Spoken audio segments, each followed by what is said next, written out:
all this money, and I just want to like flaunt the fact that I lost all the money, because honestly, it's kind of sad that I lost all this money. But I see a lot of people who are like, in an effort to put a deal together to make it work for everyone, they're talking about doing some of these same things. And, I know you get on there and say the same thing that I do, is like, don't do this, don't do that, because, this can happen. But this is an example of it actually happening, and the whole process of it happening to me. So I just talk about it so people can learn from it. I mean, I got this quote here, a wise man can learn from his own mistakes, but an even wiser man can learn from the mistakes of others. So I definitely want people to learn from my mistakes and not make them. And maybe if you're trying to negotiate a deal, and in the back of your mind, just keep in mind that, oh, if I do this or this, it's really dangerous for me, really risky. I could lose a lot of money to do it, because you really can. Some fun things I'm going to talk about. Some fun things I'm going to talk about. This was a subject to, but it was a subject to on a reverse mortgage. So I'm going to talk a little bit about how reverse mortgages work. 3 seemingly innocent little mistakes that I made that ended up costing me all that money.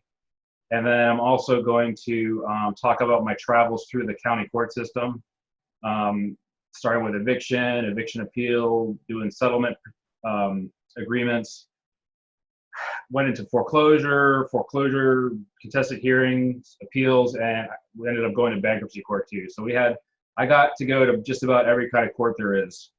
I learned a lot, but at the same time, I lost a lot of money too, so that's sad. So this deal started with a post on Facebook. A wholesaler had posted this, and I saw it, and I just kind of read through it. I mean, a lot of the stuff you see on Facebook is not a good deal. Oh, wait, I put that or something. Anyway, a lot of stuff you see on Facebook is kind of been picked over, like no one's wanted it, so someone put it on Facebook. But this wholesaler decided to put this property straight on Facebook, and I saw this mortgage. Currently, the house has a reverse mortgage, therefore the payment is 0. And that kind of intrigued me a little bit, so I called him up, talked with him a little bit, and decided to go out there and see the property. So I met, yes, this post was put on Tuesday. On Wednesday, I talked to the wholesaler, said I was interested. House is in foreclosure, the sale's on Monday. Thursday, I go out there with some other investors to see the property. Tell the guy I want it, let's do it. Friday, we sit down with the seller and the wholesaler together. And I wrote on my, you're always looking for the hot buttons for the seller. And there are 3 things that they wanted was, they wanted to move somewhere, have the first month's rent paid and the security deposit paid. They wanted a moving truck, and they wanted 6 months to move out. Okay. And Joe, I'm going to interrupt you for a second, because you said it's a reverse mortgage, which, I tell people a lot of times they should never do a reverse mortgage on a Sub2. Unless it's a strictly cash flow play that they understand they're just going to rent out the property, and the person, you might have to tell them they've got 30 days to move. Go ahead and let me know why you chose the reverse mortgage, and what it is, because I'm sure that a lot of people want to know. Yeah, let me jump to that one. So a reverse mortgage, a lot of people, they're for elderly people who maybe they're getting some Social Security income, maybe they get income from whatever.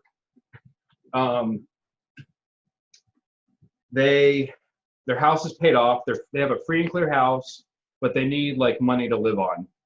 So these are all federally backed. It's like a program where someone, an elderly person, a senior citizen, could use the equity in their house to live off of, essentially, is what they're designed to do.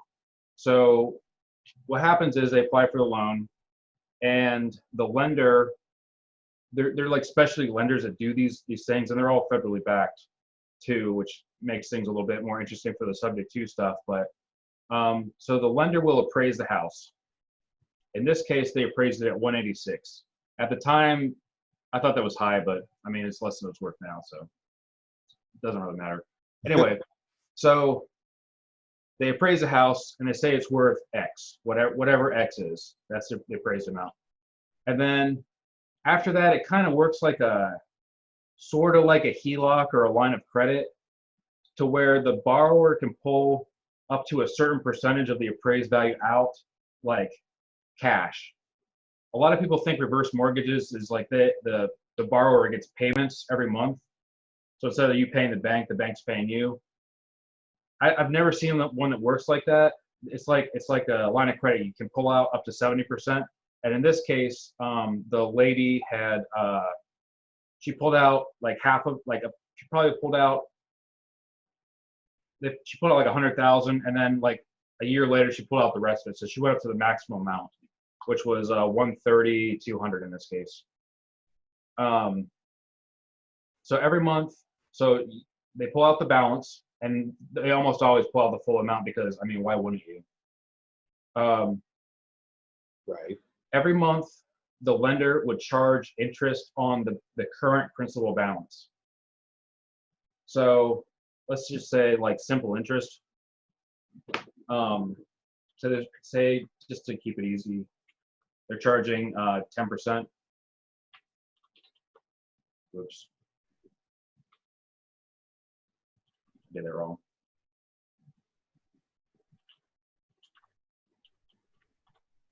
And then divided by 12.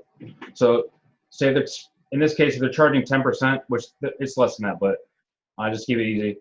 So the first month they'd say, okay, 130, 200, we charge 10% on that. That's the interest. And they take that interest and they add it to the balance of the loan. Every single month. Every single month. So the next month, the principal balance this much. And then they do the same thing.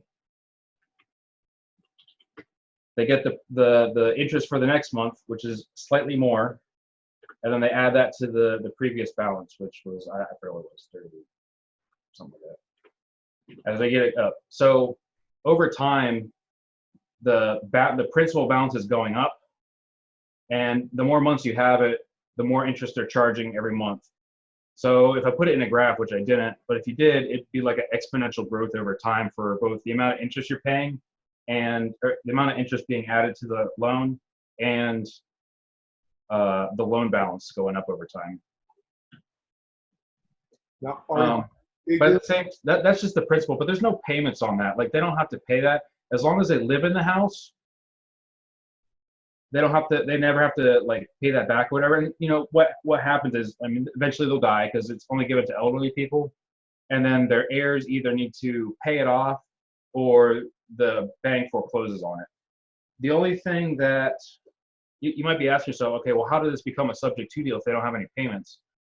The borrower is still responsible for paying the property taxes and paying for insurance on the property, because those things aren't escrowed because there's no payments. So what happens in this case, in every single reverse mortgage foreclosure situation, is what happened was the borrower did not either pay taxes or insurance or either one of them. So the bank will forward those, they'll advance those payments, the taxes and the insurance, and then they'll charge it back to the borrower on their statement. And then if they don't pay that over time, over a period of years, the bank will go in and foreclose. Usually about 3 years before they start foreclosing.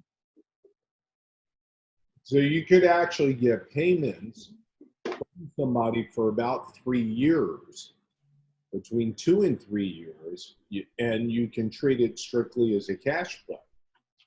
Yeah, so that's yeah, I mean, if that's for like if they don't pay property taxes and insurance.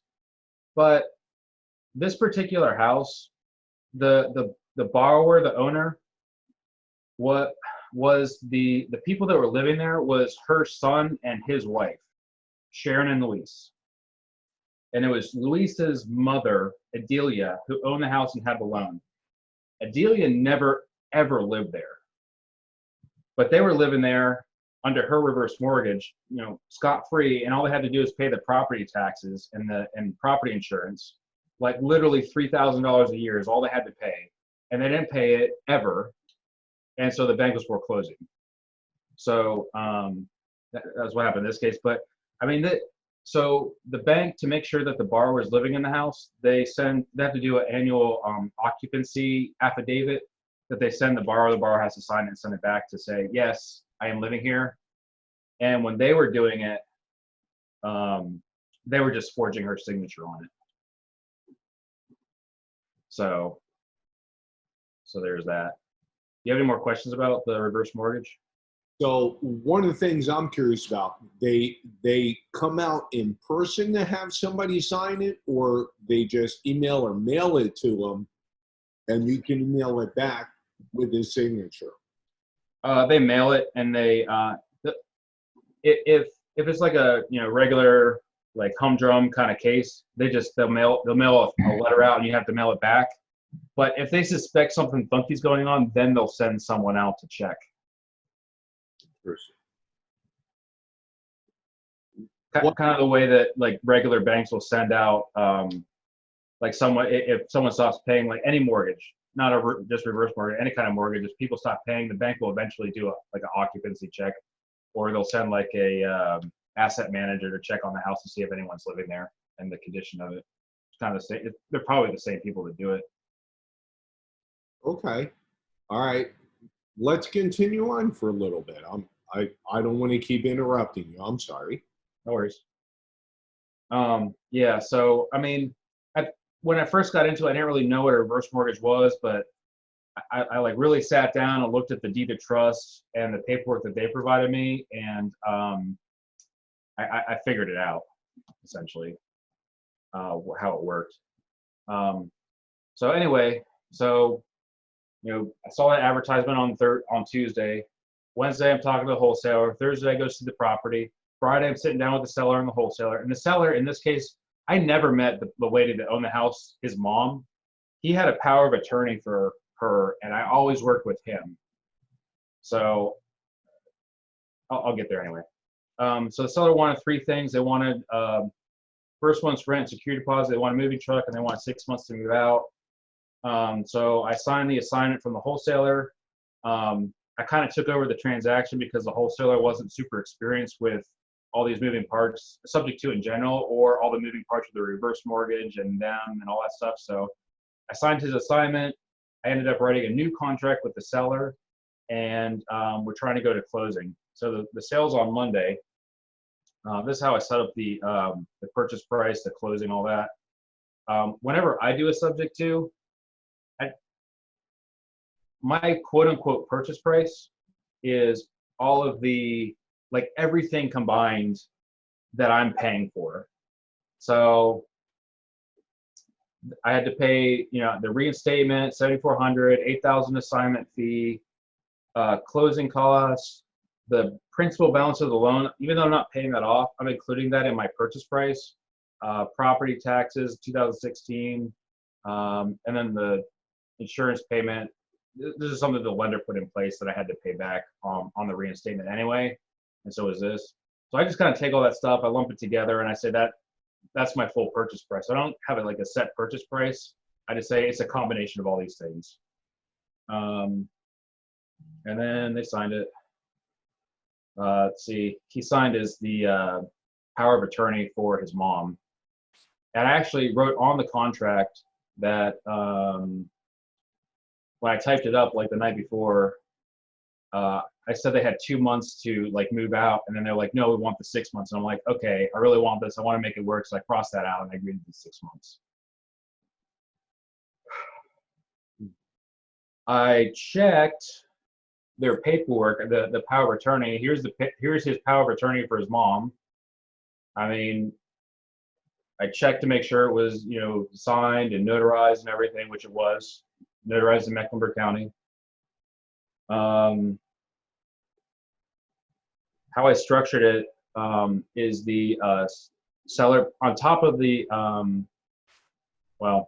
they got $2,000 once they moved out. And actually that $8,000 assignment fee that I was paying to the wholesaler, he actually earmarked $2,000 of it to pay them when they moved out. So, I mean, I would have paid more on top of it, but he was already offering it, so I wouldn't tell him not to. So hold on 1 second. So you dealt with the wholesaler, you gave the wholesaler $8,000, and out of that $8,000, he put 2,000 aside to give the actual seller of the property to you. You didn't have to give him 10,000, and then he put 2,000 aside. Is that right? Yeah, I paid him 8,000, and he was in charge of this 2,000. Wow, that's a And great. then I would pay for the moving truck. I mean, he offered that. I didn't. I mean, I'd be cool for me to say that I negotiated that, but that was how he set it up with the sellers anyway, that they would get that 2,000, and he included it in the money that I was paying him. So, I mean, hey, sounded good to me. Sure. I would pay for a moving truck, which a couple $100. Just trying to help them get more money. I'd say I'd buy their furniture, quote unquote, to get them some more money, help them find a place to move to. Gosh, okay, this is another layer of it. They were renting out rooms in the house. So they lived in the master bedroom, and they were renting out, they converted the dining room and a living room to 2 bedrooms, and they had 2 other bedrooms. So they had 4 like room rental tenants. So I don't want to go down that route, but like I kept all those tenants in place when I purchased it, just for like cash flow. And then just to help them get more money, they were like the in-house managers. I raised the rent a little bit, and then I was collecting the rent from the tenants. My plan with the house is, yeah, here we go. So this was a living room. They had converted it to a bedroom. They threw up this wall here. This was a dining room that they converted. They put a wall here and a door here. And then they were in this one, and these are like 2 other tenants in the other bedrooms.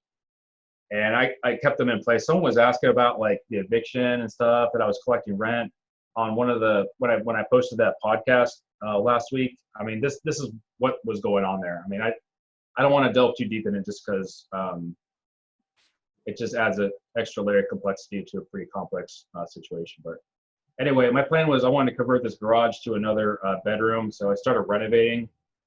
I was gonna ended up putting a shower right here. Doing all this while those people are still living there. I found a couple places for them to move to. They had a dog, and they wanted something affordable, and I had a place lined up for them to go to. I think that's like 50 places for them to wind up to go that they could have gone to. I handed them all this in a folder with like a checklist of the call them or whatever. And then I had in September, so that was in August when we closed. September, the wife of the power of attorney for his mom, like she wrote this in her own handwriting. This is their move out agreement. But if they move out before January 1st, they get a little bit extra money. And then they would receive, I kept upping how much money I was going to give them when they moved out. This is move out agreement number 2 that I typed up, and they both have their signature on. They get a little bit more money.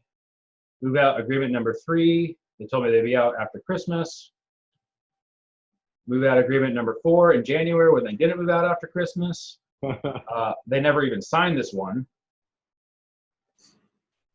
So mistake number 1, and the most important mistake, is I let the seller stay in the house. And no matter how much money I promised to give them to move out after I had reinstated the mortgage for them, it didn't matter. They were not interested in moving out. Like, I even had a truck show up and movers show up to help them pack and move out. It didn't matter. They were not moving out. So I said, okay, well, I guess it's time to evict you.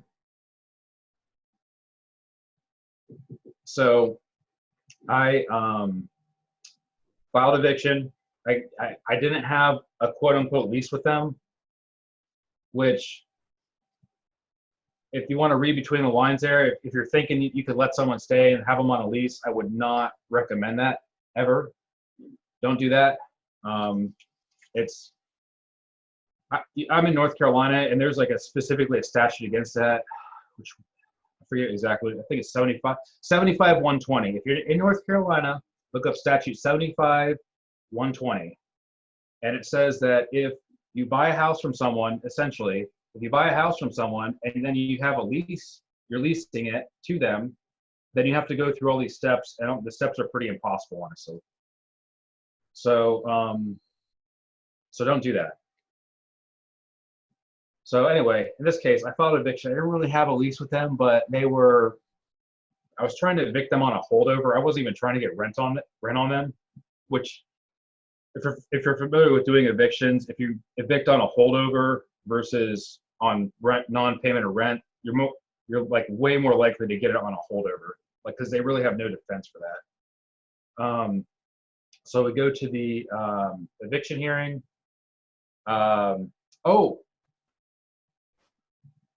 February 12th, my buddy calls me up and says, "Hey, are you going to go to court tomorrow with these people?"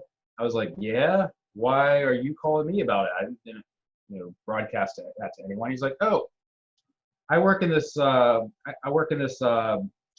type building, and the office next door is an attorney, and these people just hired this attorney to represent them in court tomorrow."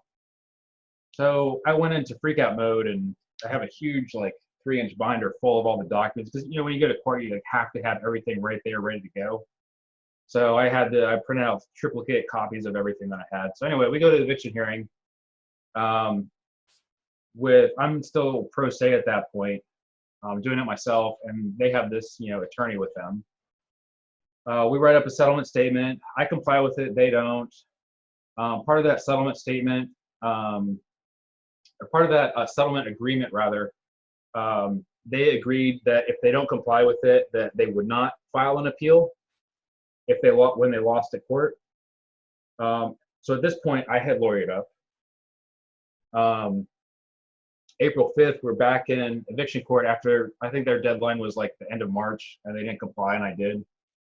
So they got another like $500 out of me that I had to pay them up front for like moving expenses, and then they didn't comply. April 5th, we're back to eviction court. I win, we get a judgment. Guess what? Their attorney that wrote the settlement statement that said that they wouldn't file an appeal if they didn't comply, they filed an appeal, so we're going to district court. Wait, you have an attorney that lied? No, their attorney lied. No way. Yes. Lied? He wrote the settlement agreement, and on that settlement agreement, it said they get all this stuff.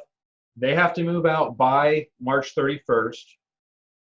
And if they do not comply with this agreement, that they lose their right to file an appeal.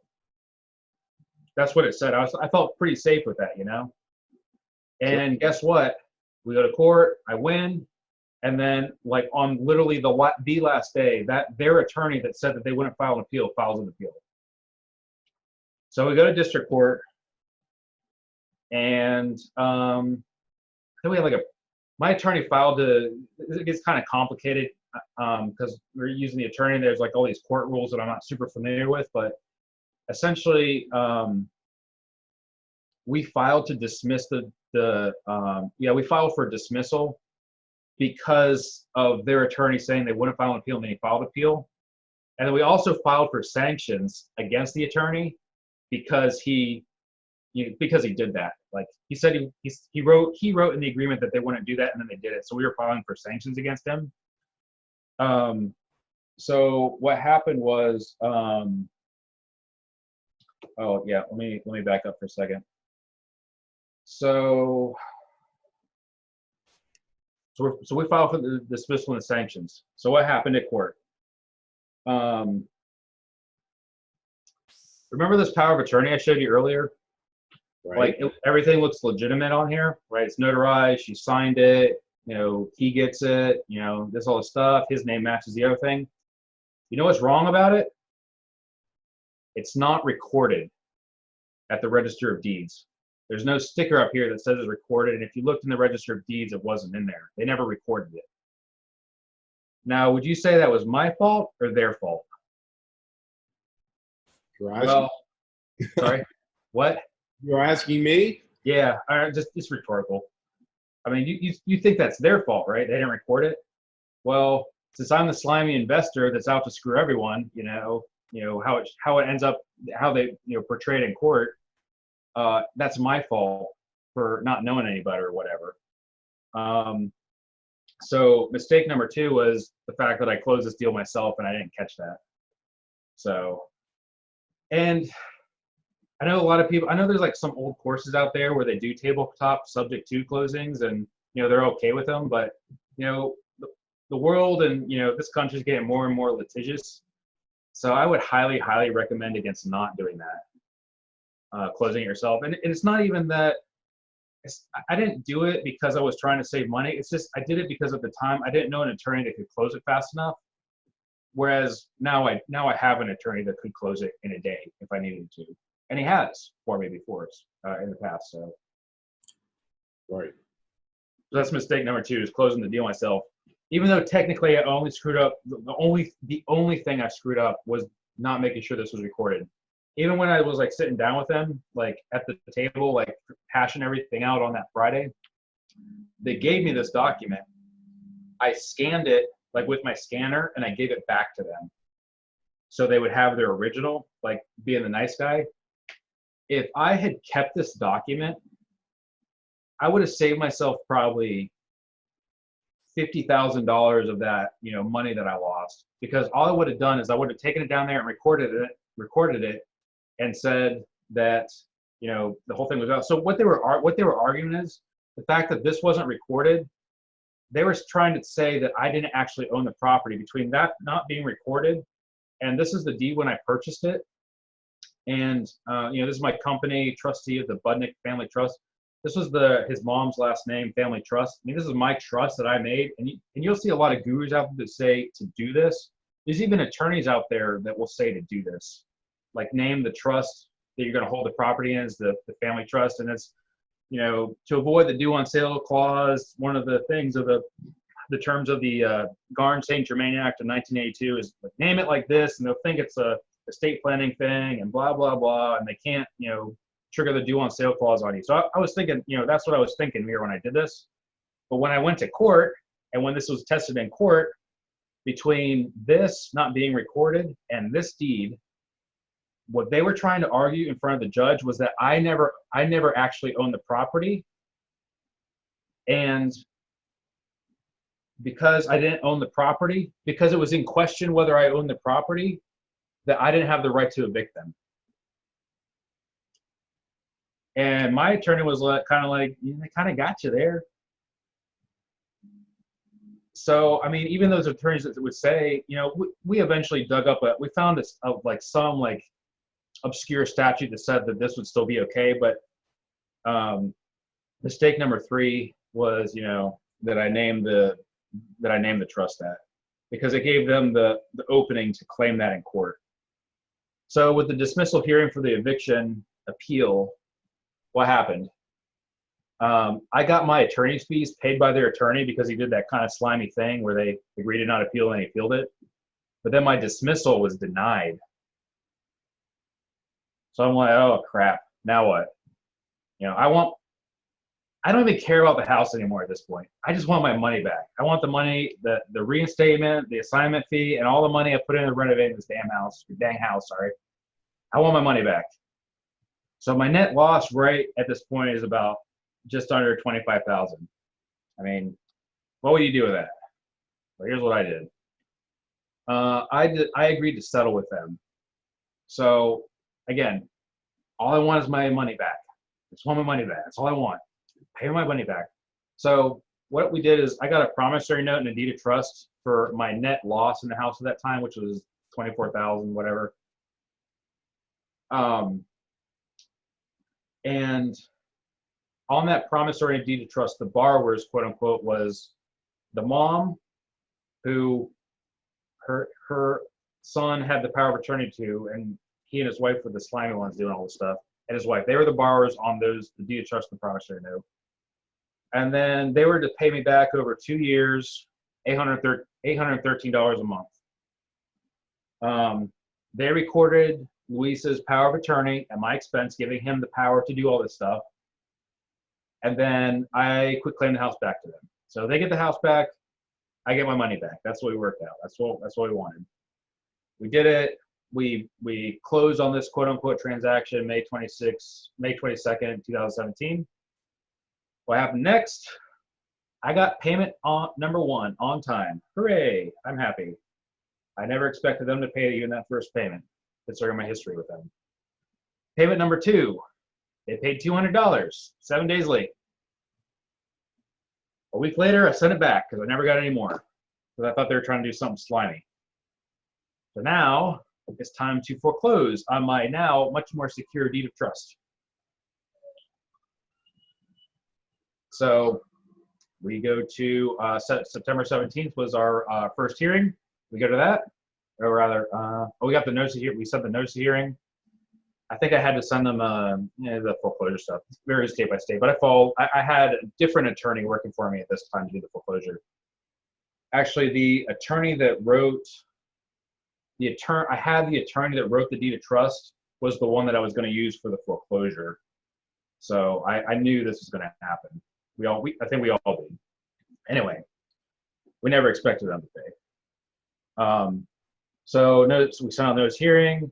We go to the first hearing, and since they went through the whole foreclosure process before, like I bought it out of a foreclosure as a subject to, like way back when. They already knew the whole process. They knew how to delay it as far as they could.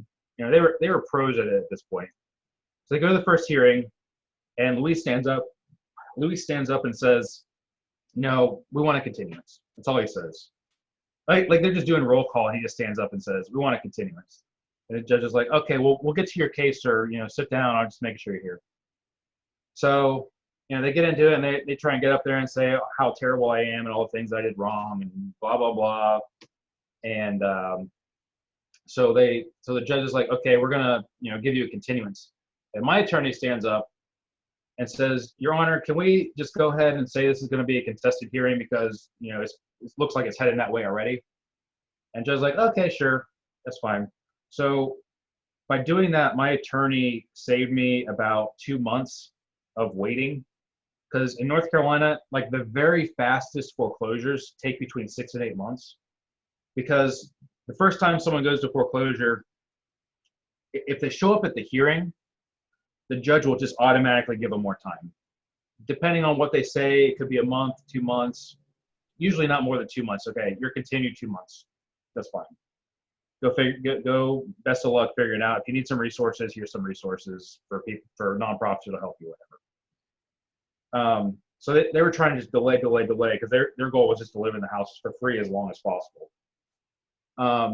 So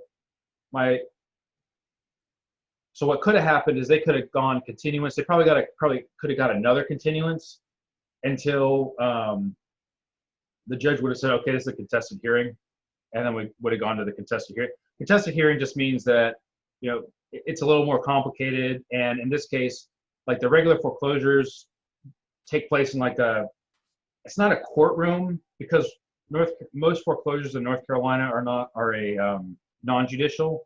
So non-judicial means it's in front of a clerk instead of a judge, like a judicial foreclosure. So we were in front of a clerk, and when we went to the contested hearing, it was just like it was a private room. Like they're sitting on one side of the table, we're sitting on the other side of the table, and the clerk is sitting at the head of the table. And then they're just kind of going back and forth the way they would with a normal hearing. So we go to the first contested hearing, and we win.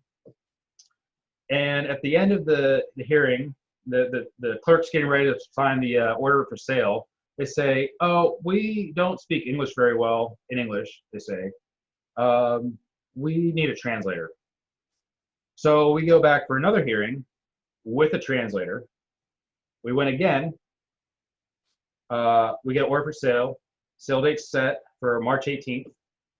It goes to sale, and they file an appeal on the day of the sale, which they're not supposed to be able to do, but the clerk didn't stop them, so they got away with it. So now we get bumped up to judicial court. We get bumped up to district court. Someone in one of the groups was asking about this contested hearing, appeal, judicial, non-judicial thing. This is what this is.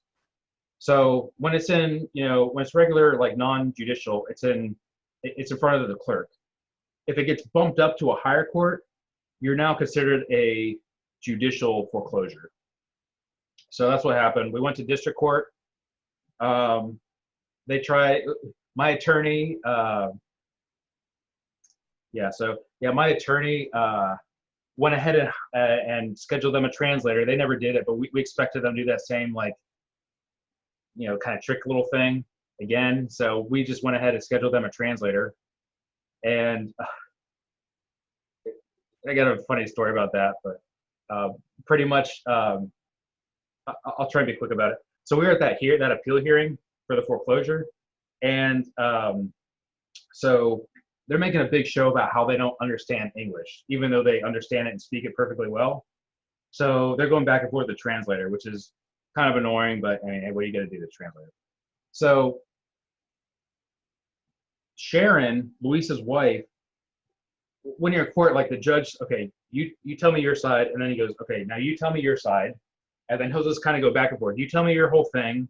Okay, now I'm in control again. Now you tell me your whole thing, kind of like back and forth. So they were on us, and they went to them. And then when my attorney was talking, Sharon wanted the translator to interrupt the judge talking, or interrupt us talking, so she could like put in her bit. And the translator wouldn't do it. Like, she knew how the court procedure was. So Sharon started, she interrupted the judge in English, and the judge was just like turned over and looked at her real quick. Was like, I thought you didn't speak English. What is this? So, I mean, the judge knew what they were doing the whole time. So anyway, we got the order for sale again. Got the sale date set, June 18th, sale date number 2. And then they filed bankruptcy the day of that sale number 2.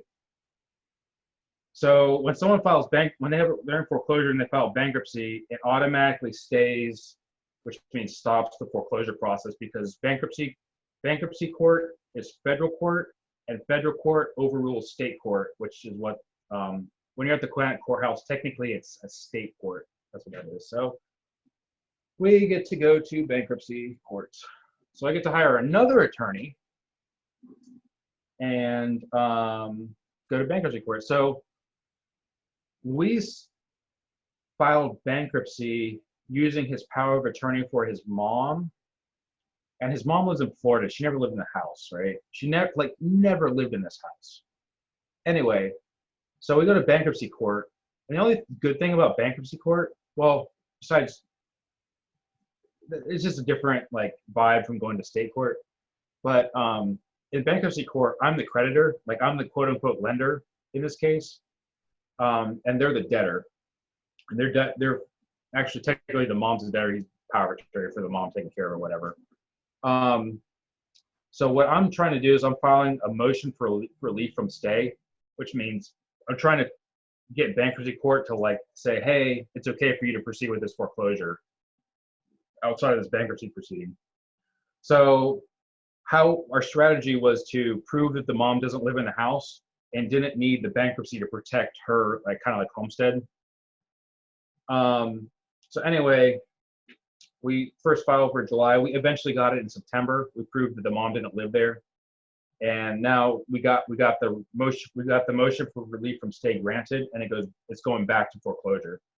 So the other good thing about that is, I think the good thing about that is that bankruptcy protection. You only get if you're doing it to stop a foreclosure, you only get that foreclosure protection once. If we were to go back to the foreclosure, which we do, we go back to foreclosure. If they were to file bankruptcy again, then they don't get that automatic stay. Like the foreclosure can proceed, and they can go to bankruptcy court. That's fine, go to bankruptcy court, but it doesn't stop the foreclosure after they do it when they do it the second time on. So the fact that we got that relief from stay was like really helpful. So anyway, we got the new order for sale. Went to sale right before Christmas 2018. No one bid on it at all. If someone else had bid on it, I would have got my money back at that point, and I would have been like, wash my hands of this property and be done with it. But no one bid on it, and I ended up getting the property back, which I never wanted it back, but I got it back. January 18th, the trustee's deed is filed. There were some issues with some paperwork back and forth.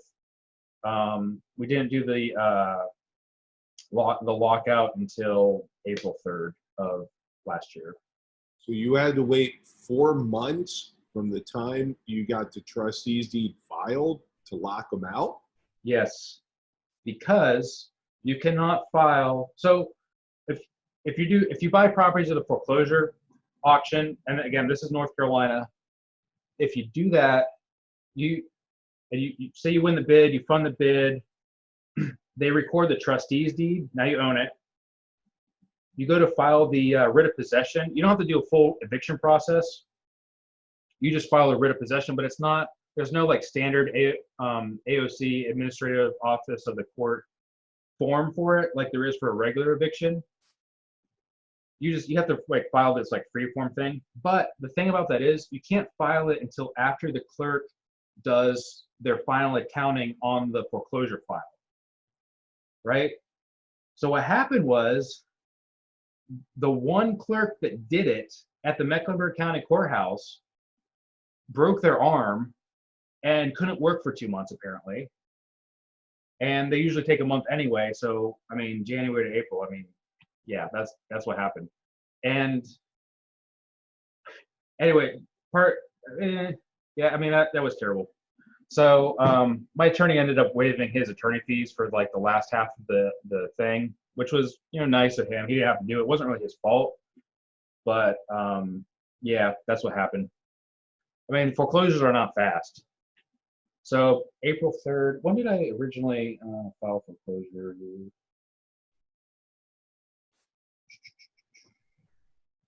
Sorry, I'm trying to find the September 17th of 2017. Yeah, so I filed in 2017, and then I didn't get them out until April of 2019. So that was a year and a half, right, for that whole foreclosure process. And oh, by the way, this whole time, they still weren't paying the property taxes. So the reverse mortgage lender foreclosed again. With I got them out on the 3rd. Their sale date was on the 15th. I had to send another $5,500 to reinstate it. Just to save your position. Just to save my position, yeah, exactly. So total cost currently is that original amount that they owed me. This was my total attorney fees for the eviction and the foreclosure and the settlement and all that. Almost $10,000 in attorney fees. Interest. Oh, I had a private money lender this whole time, so I was making payments to them while I'm not collecting rent payments like on this property that I wanted as a rental. Reinstatement number 2, $5,500, and then after I got them out, I had to put another $22,000 into this house to renovate it to get it ready for rent. So money out of pocket was $64,000, and then remember that it's a reverse mortgage, so the payments going up, the principal's going up every month. The principal, when I originally did the contract in 2016, was $138,000. I have since refinanced that reverse mortgage back out because they started foreclosing again for non-occupancy because they saw the foreclosure and stuff and saw that they got kicked out. So when I refinanced it, I had the payoff was 172. So oops, so my math is wrong on here, but another 34,000 in principal that I'm going to have to pay back over time to on this stupid property.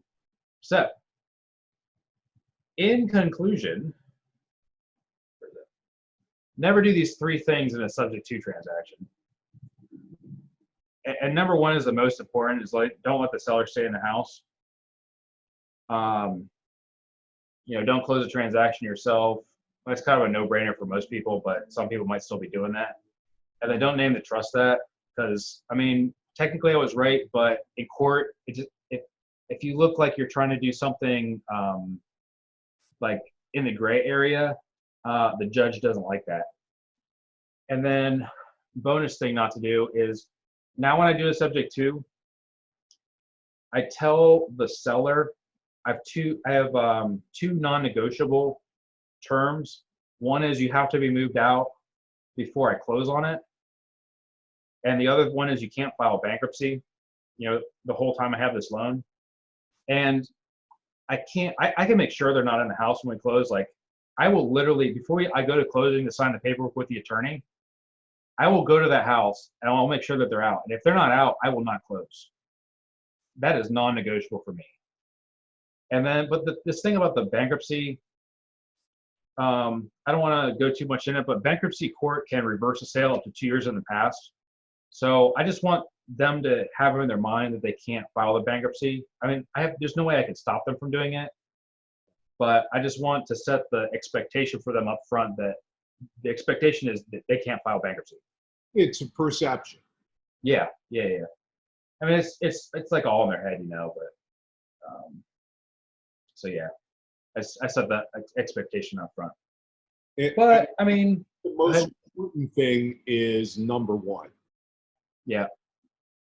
So I have some other slides here. I mean, I've done Sub2 deals since then. I mean, I guess I did this one. I closed on this one in January 2018, and I still hadn't. I was still in the process of foreclosing them in 2018. Yeah, it was sold at auction. So like right after, I got the trustee's deed filed on that one in January 2018. I was over here closing on this one in January 2018. So this is a nice little deal. Do you want to do questions first before we go into that? Yeah, why don't we do that? If anybody has any questions, can you go to the bottom of your screen, put them in the chat box, and I can ask Joe on behalf of you. Hey, Jasmina. So Jasmina is asking that she happened to be at another meeting and she got a call. First of all, is this being recorded? The answer is yes, we are recording this. So I am going to post it and you'll be able to listen to it in a little bit again for the parts that you missed. So absolutely, okay. Does anybody want to ask any questions so far that Joe has gone over on either some of the mistakes he's made, which were, of course, unintentional, because I don't know if you can tell or not, but Joe is really well-versed in all kinds of real estate, and especially Sub2, and he's going to show you some positive deals in a minute. But it was more important for him to go over some of the negativity that he experienced with this particular deal and some of the things he's trying to impart to you guys never ever to do.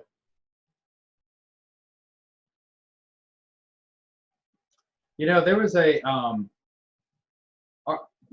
big attorney that a lot of the investors use in Charlotte was promoting this Sub2 deal that was a reverse mortgage, and it happened right after I finished up with this one, and he sent it to me first, and I was just like, reverse mortgages, I just can't deal with that right now, and I passed on it. And another good friend of mine got it, and after that we were like really kicking ourselves, like, man, it really wouldn't have been for one thing, no one lived there at the time, so I was kind of kicking myself afterwards that I passed on it. But he got a good deal, so I'm happy for him, and he's on the call too. So yeah, he knows what I'm talking about. But so Joe, with reverse mortgages, you just got to be okay with the fact that you're never going to have equity.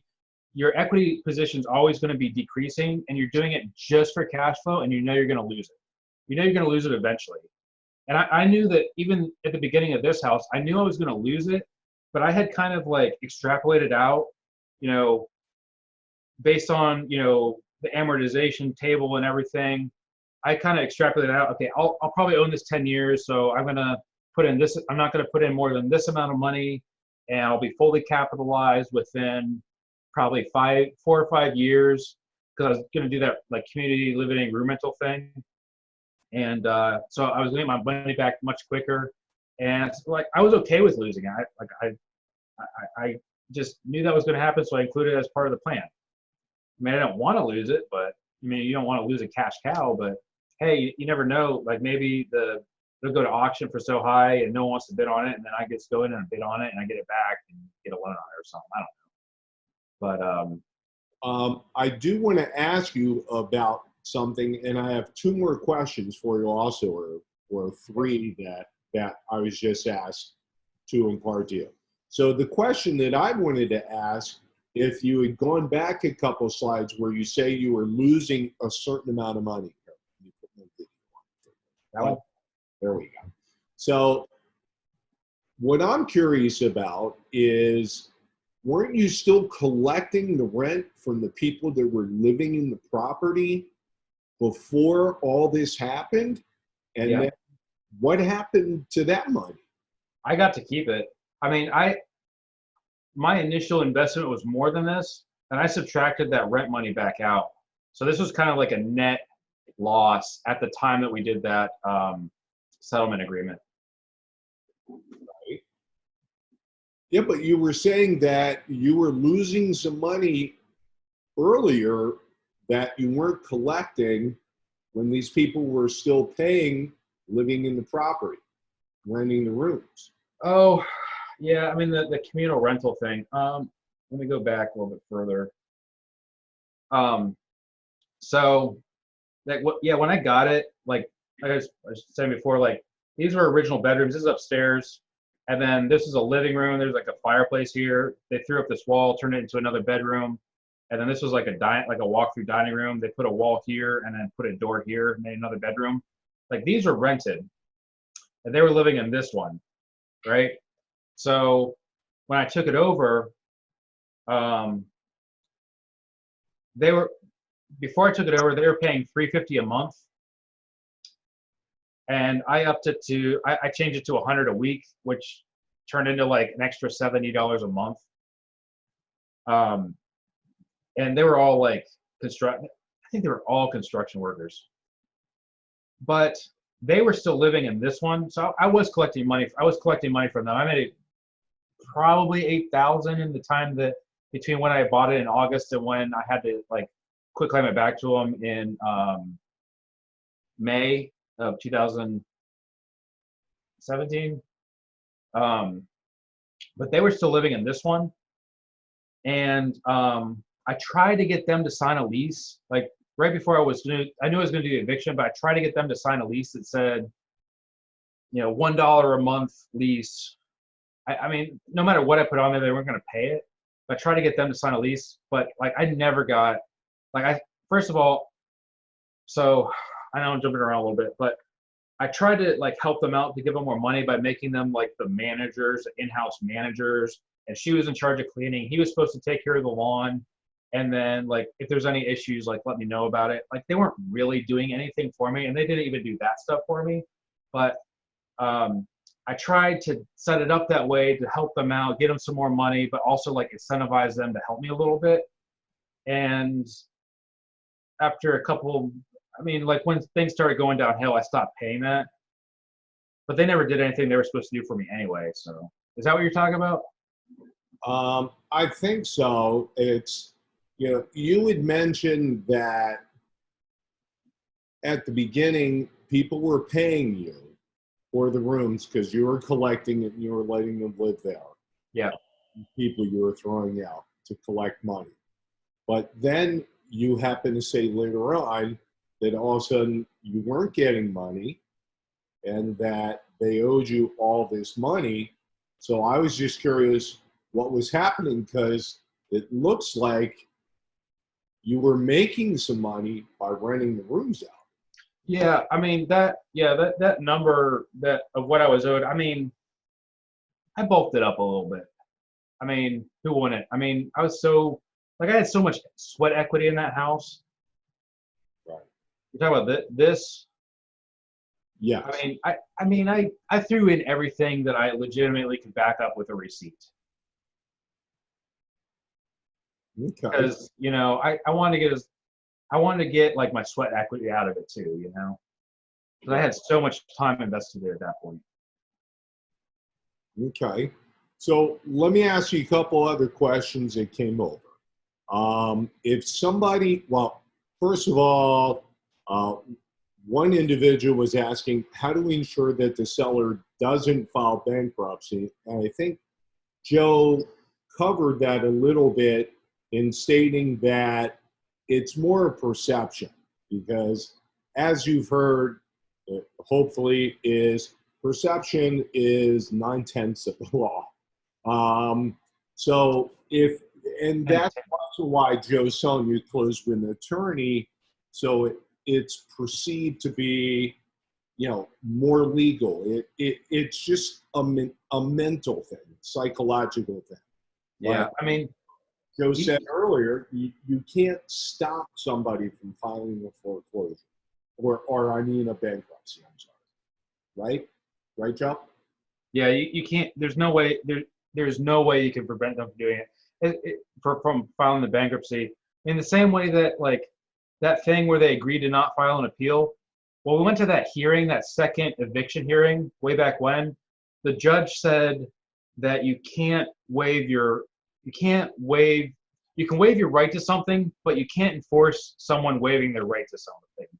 So that kind of applies in this case. Like you could have them sign whatever you want that says that they waive their right to file bankruptcy, they can't file bankruptcy, blah blah blah blah blah. But you can't like enforce someone waiving their right to something, if that makes sense. And that may depend on like what kind of thing it is, back and forth. Like you may say, you may play devil's advocate with me and say like, well, what about, you know, the North Carolina lease where they waive their 10-day right to a 10-day notice. They waive their right to the 10-day notice. I mean, people put that, it's on the realtor lease. People put that on their leases all the time. Maybe if a tenant got the idea to, you know, bring that up, is like, hey, I can't, you know, I didn't know that I was waiving. I didn't know that's what that meant or whatever. You go back. Judge might say, okay, you got to go back and give them the 10-day notice. I don't know, but that's what they told me. That's what my attorney told me. That's what the judge told us when we went to that hearing. So yeah, like I said, it's just about perception. And the other thing is, you know, setting expectations, also being professional. You know, business casual dress. When I go to like have paperwork signed, we have our attorney's seller information sheet. You know, we have them fill that out, an authorization to release that has the attorney's name on it. And then the other thing is like having them notarize stuff that doesn't really need to be notarized, because it's just that perception thing. Like, oh crap, I notarized this. It's like even more important. I'm really agreeing to all this stuff, even though legally it's not really any more binding than just a regular signature. Right. Right. Well, people don't realize that all a notary is doing is notarizing. It's that person's signature on whatever document. That's all it is. It doesn't even matter what the document is. They're just notarizing that that's the person signing the document. Yeah. So it is a perception thing. Yeah, So it's all perception. yeah, with the bankruptcy, and before I ask the other questions, I'll say from my experience, it depends on the judge you're in front of. Yeah. Because some judges will look at the contract or agreement that you have and base it solely on contractual law and what it says. Others think they're above the law and they can make the law and they can interpret it any way they want. So listen to any argument, and in Joe's case, it went south because they argued with the people that he was throwing out of the property, rightfully so. They argued that it was wrong, and he listened to them regardless or irregardless of what they saw. I mean, does that make sense? So one of the questions that's asked, if somebody does file bankruptcy, I'm reading it. It says, could they sew and just the property out of it? I'm not sure what that means. If they're adamant about filing bankruptcy, could they so and just the property out of it. If you could write in, Jeff, a little bit more and be more specific about this, I'm not sure exactly what you mean by that. If they want to file bankruptcy, let them file bankruptcy, but I'm not going to do this transaction with you. Okay. Okay. So he just answered. He said, if they're adamant about filing bankruptcy, can they leave the property out of the bankruptcy? No, and that's kind of like what that I mentioned, that 2-year thing where bankruptcy can go back 2 years and reverse sales. So the reason that they can do that, and I feel like there's a bunch of case law, and I'm not an attorney, I can't quit off the top of my head. That 75-120 statute's about all I got on quoting statute, but what some people will try and do when they file bankruptcy is, like, so say they have a bunch of assets, like they have high equity assets, or they have free and clear assets over here on one side, and then on the other side they have all these like debts that they want to discharge. So that, there's two types of bankruptcy: 7 and 13. 7 is to discharge debt, and 13 is to reorganize it to make it like easier to pay or whatever. If they're trying to discharge either one, more when they're trying to discharge debt, what some people will do is like, okay, I'm going to file bankruptcy in the next 6 months, but I want to get rid of all these high equity properties. So I'm going to quit claim them to my brother, and he's going to hold on to them outside of my name, or I'm going to quit claim them to my sister who has a different last name than me, and she's going to hold on to them for me until I get discharged from bankruptcy, and then I'm going to get it back. So the court has the power to go back through someone's like asset history, and they usually look back about 2 years, because you can't. Most people who premeditate trying to like hide their assets for bankruptcy don't usually do it more than 2 years in the past. So that they'll go back 2 years, and if they see anything that even like looks like that, it's going to be a red flag, and they're going to dig into it. And they have the power to reverse the sale. So all the money you just put into the subject to property, and then they went and filed bankruptcy right after that, they have the power. I'm not saying they will do it, but they have the power to reverse that sale. And if they do, you're SOL on the money that you put into it. So that's why it's really important to set the expectation up front about that. Right. I can understand that. Hold on a second. Sorry, for some reason I've got all this light here. Let's see. Okay, that's a little better, but not much. All right. One of the questions also that you haven't touched on yet, and I already know how I do it, but Jasmina wanted to know about insurance on a Sub2 deal and how you handle it. I mean, you can get, the insurance that a seller has on the property when you buy it subject to, the lenders just want to make sure that they're covered with property. If the house burns down, they want to make sure they get paid. So they're listed as mortgagee or as a lender on the insurance policy. But the beneficiary of the policy is the seller, right? It's in their name, it was their property. I know a lot of people that'll go out and they'll like try and get that policy changed into their name, or they'll try and get it changed to their company name or that trust name or whatever. You can do that. What I usually do is like, I'll just wait for that policy. I'll get my own policy in interim. Like I'll have my own separate policy that protects, it depends on the property, the condition of it, how much equity it has, et cetera, et cetera. But you can get your own separate policy. So I'll get my own separate policy for the term between when I buy it and when that original policy runs out. And then when that policy runs out, I'll have my own policy, my own new policy made that's paid out of escrow that names me as beneficiary with the lender on there, and that's paid out of escrow. So like there's a little bit of extra cost up front for that, but I just don't want them to see a red flag. Like that whole like, do you want a sale clause thing? They're only going to like investigate something if there's a red flag, and I just don't want to give them a red flag up front when I'm investing all this money into it. So it most of the time, that's how I do it. I have my own policy until their original policy runs out. The term on that policy runs out, and then I'll get a new one paid out of escrow, and it's usually about half the cost of whatever they were paying because they weren't choosing their own insurer, and everyone got their cut out of that or whatever. But yeah, that's how I typically handle it. If I feel like there's already some red flags on the loan account or whatever, I'll probably just leave theirs in place, make sure it's paid out of escrow, and I'll get my own on top of it.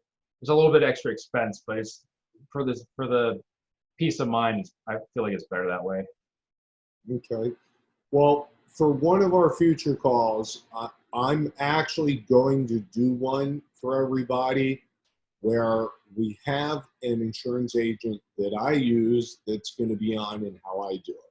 But let's go back to this for a minute. Dealing with bankruptcy, just so everybody knows, okay? Beforehand, if they file bankruptcy, Joe has said he's not going to close. I would agree with him. I wouldn't deal with it. Unless you contact the bankruptcy trustee and you ask them if it's okay to go ahead and buy this property if they can take it out of the bankruptcy. Sometimes they'll do that if there's very little equity and they see no reason why not. Okay, we've had that happen. Now, yeah. I've come across a couple properties that I've had sub-2.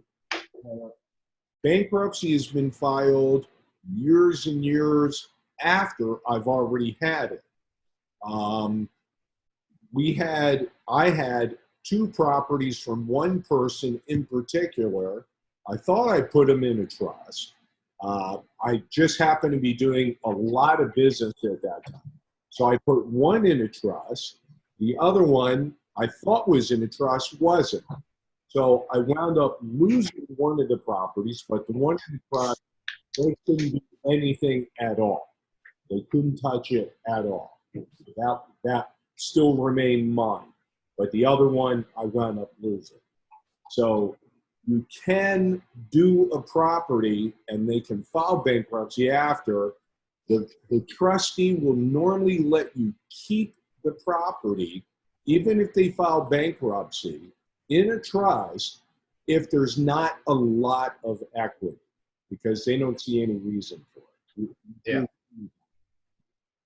It's just, they're just looking for people that are trying to hide their equity that could pay their debts. Right. That's all it is. Yeah. Now, they can also, if they file bankruptcy and they put the house in because the BK attorney that they're talking to says, put everything that you can think of in the bankruptcy. Well, they figured the loan is still in my name. I'm going to put that in the bankruptcy too.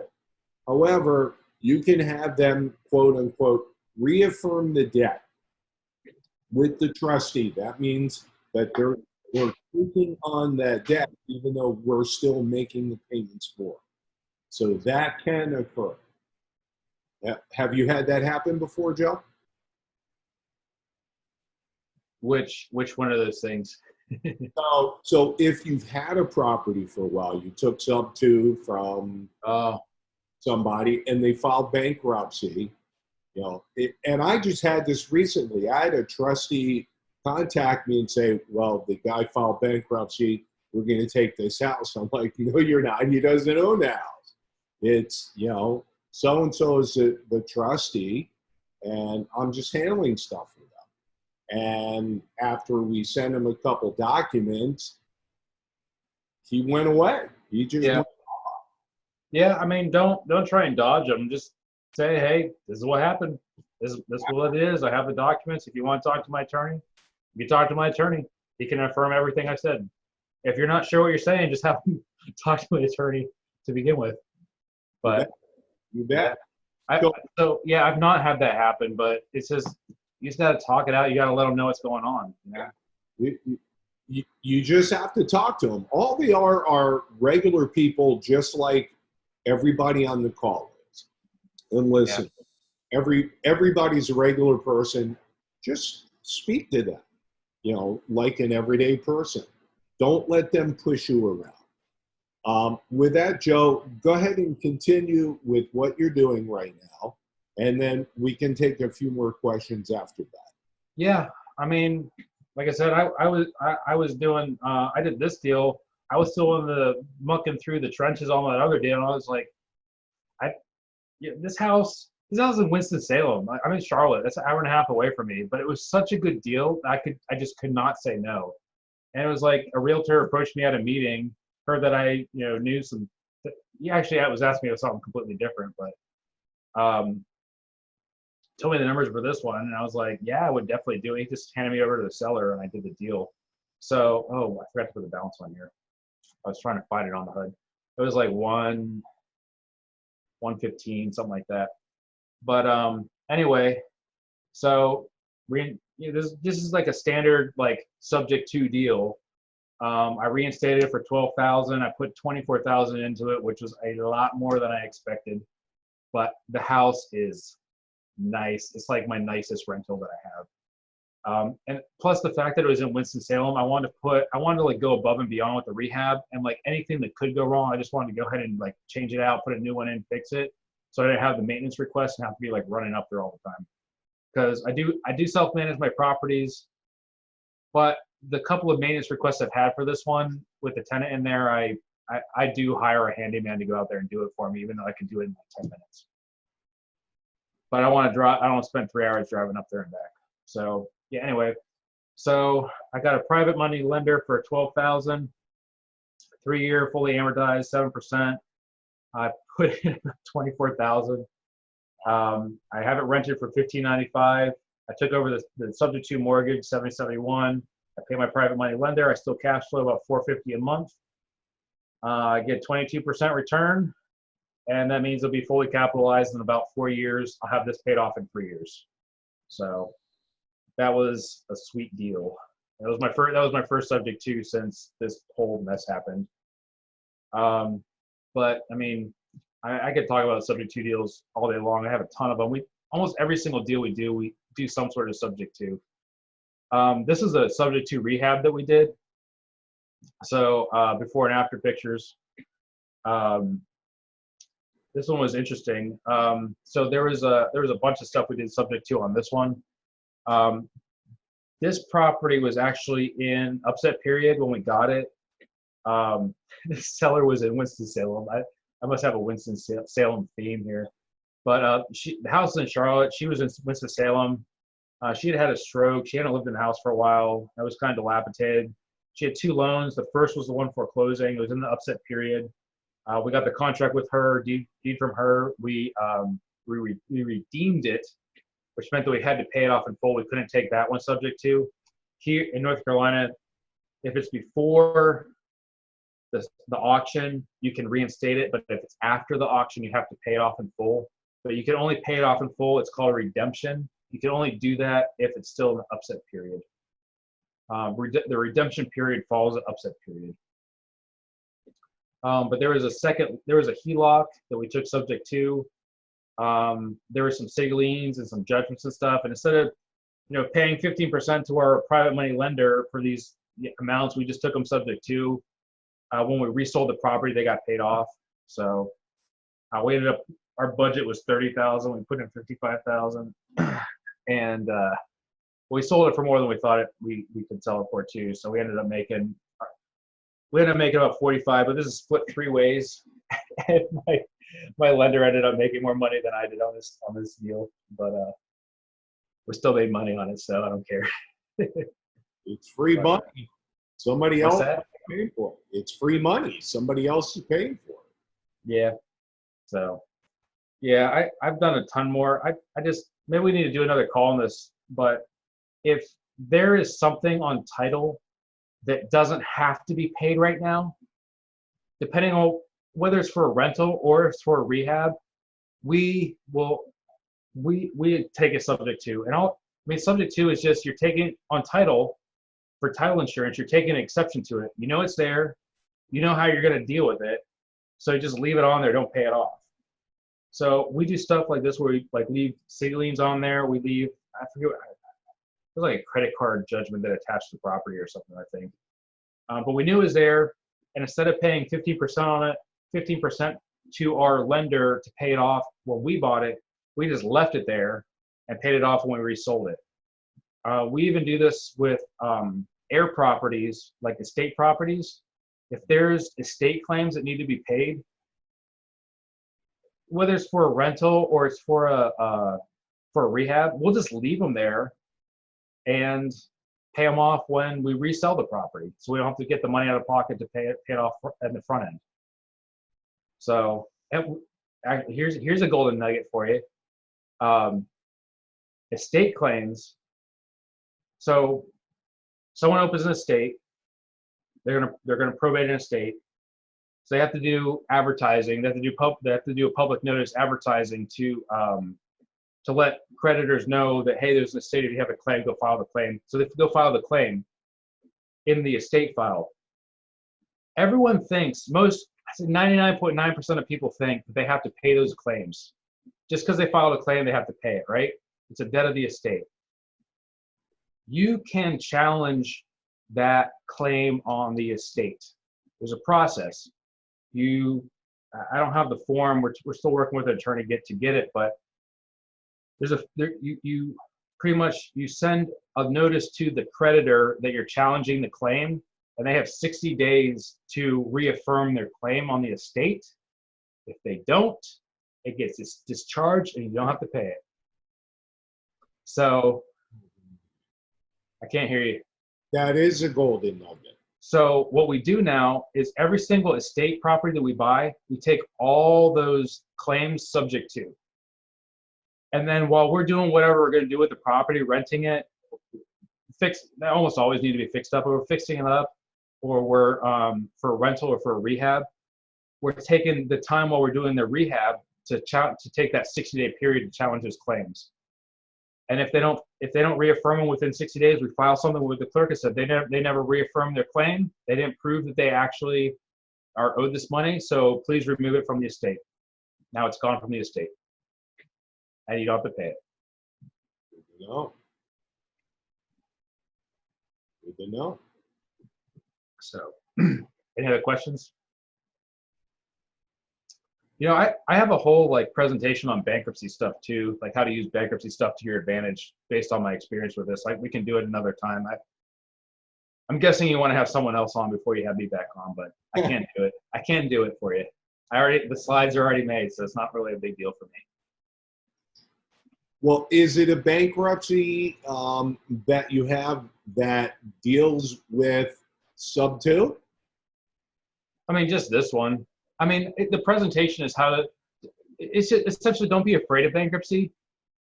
I mean, I kind of explained the bankruptcy stuff earlier, but just because someone filed bankruptcy, you're working on a deal and someone filed bankruptcy, that doesn't mean it's dead. Just, you can access all the bankruptcy stuff online. In fact, if someone filed bankruptcy and you're like, oh, I need to go to the hearing to see what happened, in federal court, in bankruptcy court, I think in all federal court, but specifically in bankruptcy court, they record all the hearings. And all the records are online. Everything. And you can access them for free. So you just have to find whichever district you're in, and then you can go into Pacer and look them up, and you can see the whole history of the thing. You want me to show you that right quick? Sure. I mean, we'll have you back for another call for sure, but you can show them real quick.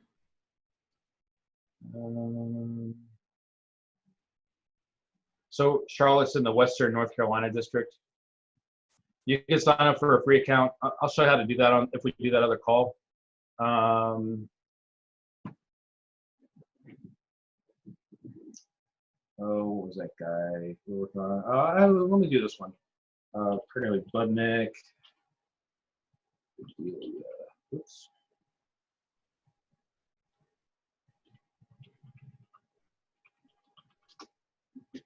So I just searched for her name. This was the case where Luis filed bankruptcy for his mom using his POA. Here's the case number. If there's multiple, you'll get a list of if someone filed bankruptcy a couple of times, you'll get a list of cases. But you just go here to history. I'm going to display docket text. And here's a list of everything that was filed in this case. You can see, yeah, it's a little hard to see. I'm gonna do this again just without the docket text. But you can see like the description of whatever was filed. When someone files for bankruptcy, it's a voluntary petition. You can click on here and okay, so they charge like 10 cents a page for stuff. But if you're quarterly or monthly, I don't remember, bill is under $35 and they don't charge you anything. So if you're not looking up a lot of stuff, it's free. I think I've looked up a lot of stuff on Pacer and I think I've only ever paid once. So it's essentially free. But you can look at the documents. You can see like everything like this. What is this? This is a form. What's this form called? Official Form 101. This is what people have to file when they file Chapter 13 bankruptcy, which is what most people file with foreclosures. And you can go on here and see. You can see the loan balance and stuff on here because they have to like put all this stuff on here. See, there's this stupid POA. But they have, let me go back to the thing. They record the hearings. Find one. Yeah, okay. Here. Audio MP3. You can like click on this and download the MP3 and listen to the hearing. You don't even have to go to the hearing. So. Cool. Yeah. That's pretty much the gist of it. All right. So, I mean, the only thing about this is like, don't be afraid of bankruptcy. Someone filed bankruptcy. I'd say like 90% of the bankruptcy cases get dismissed or they get discharged because they don't fulfill the terms of the bankruptcy. So if they're in foreclosure or whatever, they file bankruptcy, they're going to get kicked out because they're not doing what they're supposed to. And then they're just going to be right back where they started at. So, I mean, like even like with my like foreclosure tracking, like, shoot. Like I have a status for, like I don't call it like deal status, it's dead because they filed bankruptcy. I say foreclosure status, they're in bankruptcy, and then eventually they're going to be back out. I just check it occasionally. So, yeah. Any other questions? You did a great job. Oh, thank you. So thank you. Yeah, if anyone wants to reach out to me, here's my contact. Here's my cell phone. Best way to reach me, honestly, is Facebook Messenger. If I get a call from an unknown number, I'm not going to answer it unless you text me or whatever. I know you know I have your number. I JV with people. I'm the I don't know if you said in my intro, but I'm on a investment team that specializes in foreclosure, and I'm like the foreclosure expert on the foreclosure expert team. They always ask me this like really minute, like specific stuff, but I always have an answer for them about it. So. No, that's good. Now, I don't know if I got my intro for you recorded because I'm not very tech savvy, but I did record the entire conversation we had. I'm not sure if it recorded the very, very beginning. But we'll find out when. That was the only important part. No, you did a great job, and I really thank you for being on here and for being here for everybody else. And there's going to be a lot of people that, check out the link and listen to it. So yeah. I want to thank you very much for taking the time out to be here. Yeah, I mean, thanks for having me on, and I'm glad to help anyone with whatever. And I mean, just because this happened to me, I mean, it didn't kill me. It hurt, especially at the time. It definitely hurts, but I mean, it didn't kill me. But I mean, the biggest thing is like, I see a lot of posts of people saying, hey, blah, blah, blah, I'm working on this deal, and I made it work because I agreed to let the seller stay in the house. If I chose like one thing out of all my things, it'd be like that, don't do that. Because that's the worst thing you can do. Like, I'm obviously never going to do that again, but that's the worst thing anyone can do with a Sub2 deal. So yeah, just want to impart that bit of wisdom with everyone. Well, hopefully everybody that listens to the call was able to take a lot away from, you know, the unfortunate mistakes that happened to you. Yeah. So All right. learn from me. Don't do it. Well, again, thank you very much. I appreciate you being on, and we'll talk soon for sure. Yeah, sounds good. Thanks, Jeff. Take care. Thank you. Yeah. Bye. Bye, everybody.